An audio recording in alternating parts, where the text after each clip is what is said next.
Let's discuss the upcoming deployment of members of the military to help respond to crimes including gangsterism and illegal mining. Bring into the conversation the Deputy Minister for Defence and Military Veterans, Bantu Holomisa. Good to have you on the SABC News channel this evening, Deputy Minister. So when will communities in the Western Cape and Gauteng begin to see the first SANDF boots on the ground in response to crimes like illegal mining and indeed gangsterism?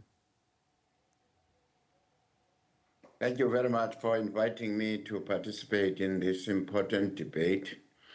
As you are aware, the President has made this announcement last Thursday, and we are waiting now for Parliament, and in particular the police, to approach the Department of Defense with details as to where do they want us to assist them, in which areas in Cape Town, and also which areas in Gauteng around the mines. But in terms of state of readiness, yes, we are ready. We are just waiting for those issues to be addressed by them. I believe the words you used in an interview earlier today was that you are ready to deploy immediately. Is there a sense of the numbers of soldiers that may need to be deployed? And also, I mean, these are two provinces, the number of areas in which they might be needed from the SAPS, even if they haven't given you a final breakdown?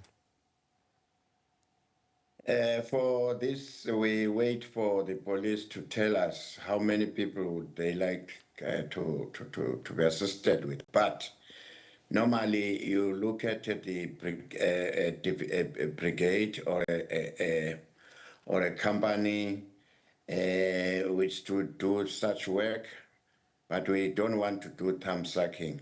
But soldiers, we have enough personnel, equipment, and we are ready. So I cannot be in a position to mislead you on that. And Deputy Minister, the jurisdiction or the functions of the military are very different from those of the police service. Speak to us about what the responsibilities of these soldiers will be once they are deployed, keeping in mind that you do have the outstanding confirmations from the SAPS in terms of need, and ultimately the parliamentary process that I understand is also yet to happen. What will they be doing after they're deployed? The Defence Force will be working closely with SABC.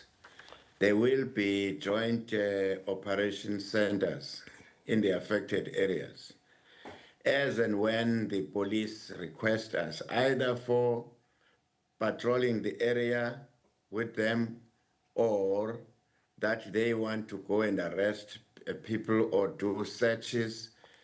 The army will always be on standby to assist them. Remember that the Defence Force has no powers to arrest, but we have a duty to powers to assist the police as and when they request us. So those operational issues will leave it to the details on the ground. But we are not going to tell you that we are going to surround Township A or Suburb A or Corner A and so on. No, forget about that. The important thing is that the army and the police will work together, and the Department of Police will be in charge of this operation. How do you make the presence of the army in these communities effective without it becoming an over-militarization, shall we say, of the communities? You might recall in the early days of the COVID-19 pandemic, there were instances, and at least one instance where even the SANDF was accused of being heavy-handed, leading to even the death of a man. How do we avoid such incidents?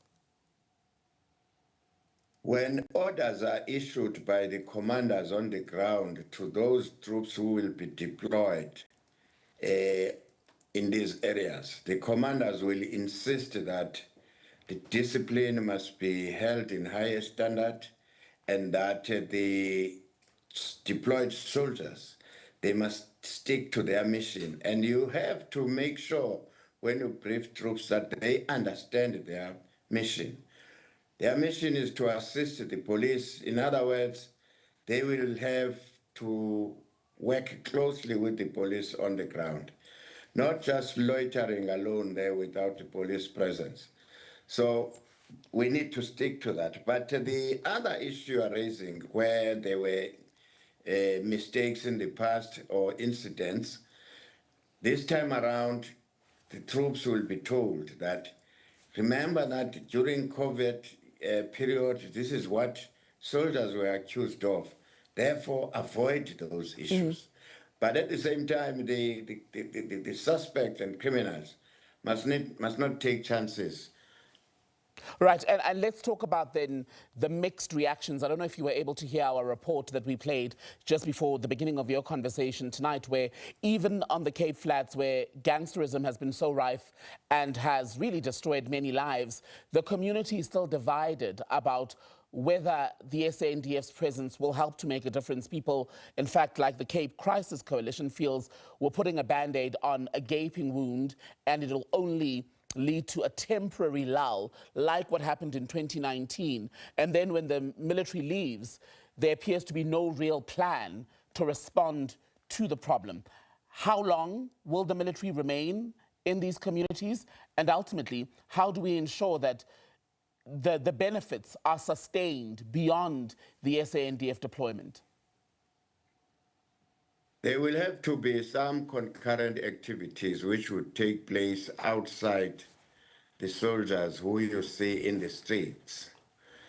Such concurrent activities would include, among others, the briefing of by the police, state intelligence agencies as to who are the perpetrators of this, who are the kingpins behind this violence. What is the cause of this violence? Is it because people are fighting about controlling territory to distribute drugs? If that is the case, could we say the people we will be chasing in the streets have access to order drugs from South America or anywhere in the world? Who brings these drugs? Therefore, the state intelligence, as well as the police and crime intelligence of the police, including the World Police Forums, they will have to tell the government who are doing this. Are they living in South Africa? If they are at Waterfront or Sea Point or other suburbs, or they are living in the townships, someone must be held accountable. Therefore, I agree with the forum, which is having some doubts, to say it will not work. It can work temporarily, but the long term, some people must be arrested.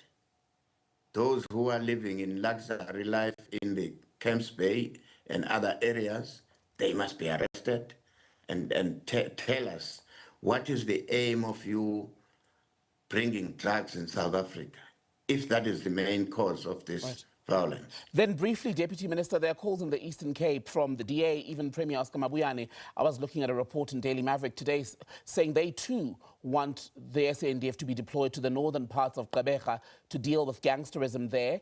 Is that deployment going to happen? Is it on the cards?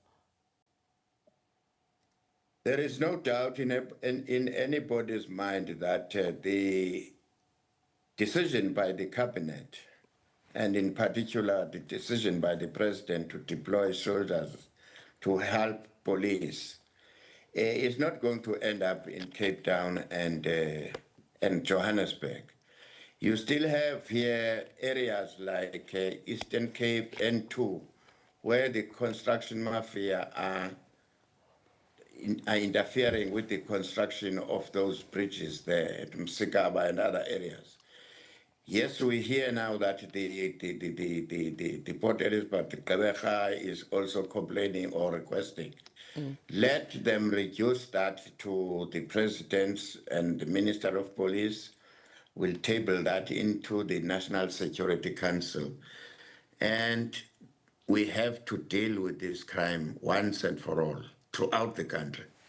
All right, Bantu Holomisa, Deputy Minister for Defence and Military Veterans, good to have your time on SABC News tonight.